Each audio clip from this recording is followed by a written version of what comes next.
E se de repente todo o modelo de software que a gente conhece e que dominou a última década estivesse prestes a ruir? Pois é, algo gigantesco acabou de acontecer no mundo da tecnologia. Uma mudança tão rápida, mas tão rápida, que abalou as estruturas do setor. Hoje, a gente vai entender o que foi essa reviravolta e, mais importante, o que ela significa para o futuro. Dá uma olhada nesse número, 800 bilhões de dólares. Não, isso não é o orçamento de um país, não. Foi o valor que o setor de software simplesmente evaporou. Perdeu em apenas uma semana. Uma perda de capital assim tão de repente pegou todo mundo de surpresa e já ganhou até nome, SaaSapocalipse. Mas afinal, o que é esse tal de SaaSapocalipse? Bom, é o colapso do modelo de software como serviço, o famoso SaaS. Pense em todas as assinaturas que a gente usa no dia a dia, sabe? Desde as ferramentas de trabalho até os serviços de streaming. E a causa desse colapso todo, uma tecnologia completamente nova e muito poderosa, os agentes autônomos de inteligência artificial. E olha, o problema não foi pequeno não. Não foi uma ou duas empresinhas que sentiram o baque. A onda de choque atingiu em cheio os pilares da indústria. Nomes gigantescos como Oracle, Salesforce e até a Microsoft viram suas ações despencarem. O mercado simplesmente começou a se perguntar se os produtos deles ainda fariam sentido num futuro muito, muito próximo. Certo? Então vamos direto ao ponto. O que foi o estopim disso tudo?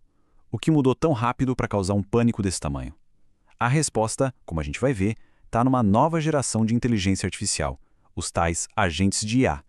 A grande virada veio de empresas como o Anthropic. A inteligência artificial deles, o Claude, mostrou que era capaz de fazer algo que parecia ficção científica. Criar um software a partir de um simples comando de texto. Pensa assim, esses agentes de IA não são um aplicativo. São tipo um estagiário digital super inteligente.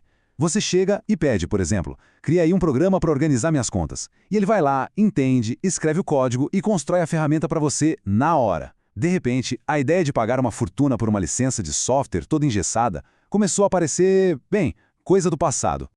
E aqui a gente vê bem o choque desses dois mundos. De um lado, o SaaS tradicional, com produtos padronizados, caros, bem rígidos. Do outro, o modelo de agentes de IA. Software criado quando você precisa, sem exigir conhecimento de programação e entregando soluções muito mais rápidas, baratas e flexíveis. É, sem exagero, uma mudança de paradigma completa. Essa ameaça é tão real, mas tão real, que o John Zito, que é co-presidente de uma gigante de investimentos chamada Apollo Global, fez essa pergunta na frente de uma plateia de investidores. O verdadeiro risco é: o software morreu? Olha, quando um dos maiores investidores do mundo começa a questionar a própria existência de um setor inteiro, é porque a gente sabe que a situação é, no mínimo, existencial. E toda essa confusão no mercado soa meio familiar, não soa? Muitos analistas já estão fazendo uma comparação direta com outro momento de ruptura bem famoso, o estouro da bolha da internet lá no comecinho dos anos 2000. Essa linha do tempo aqui ilustra bem esses ciclos de euforia e correção, né? A gente viu a ascensão e a queda da era.com. Depois veio o domínio longo e estável do modelo SaaS. E agora? Bom, agora parece que a gente está entrando num ciclo totalmente novo, movido pela IA, que está redefinindo o que é e quanto vale um software. E isso não é só achismo, viu? Os dados estão aí para confirmar essa comparação. Segundo a Evercore ESI, o setor de software teve seu pior desempenho trimestral desde maio de 2002, exatamente o período logo depois do colapso da bolha.com. A história pode até não se repetir, mas às vezes ela rima direitinho. Esse gráfico aqui mostra tudo de forma muito clara. Olha só, enquanto as ações de software, ou SaaS, despencaram, as empresas que fornecem a infraestrutura para IA, tipo as que fazem semicondutores, ficaram estáveis.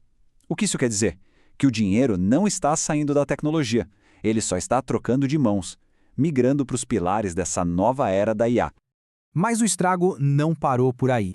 Como uma pedra jogada num lago, sabe? As ondas se espalharam e atingiram outros mercados financeiros importantes, mostrando o quanto nosso sistema está todo interligado. Essa tabela resume bem o contágio. Além da perda de 800 bilhões no SaaS, a gente viu o mercado de criptoativos levar um tombo feio, os grandes fundos de investimento tendo que rever seus portfólios e o movimento claro de capital saindo da tecnologia para setores considerados mais seguros, como energia e indústria. A queda forte do Bitcoin, em particular, foi bem simbólica. Muitos analistas veem a criptomoeda como uma espécie de termômetro do medo do mercado global. Sabe por quê? Porque na cabeça dos grandes investidores, ações de tecnologia e criptomoedas são ativos de alto risco. Quando o pânico bate em um desses setores, a tendência é vender os dois para diminuir o risco. E aí um mercado acaba arrastando o outro para baixo. Ok, depois desse caos todo, a pergunta que não quer calar é: e agora? O que essa revolução da IA significa para o futuro da economia? Vamos dar uma olhada no que as projeções estão indicando. Um relatório bem recente da Accenture dá algumas pistas importantes.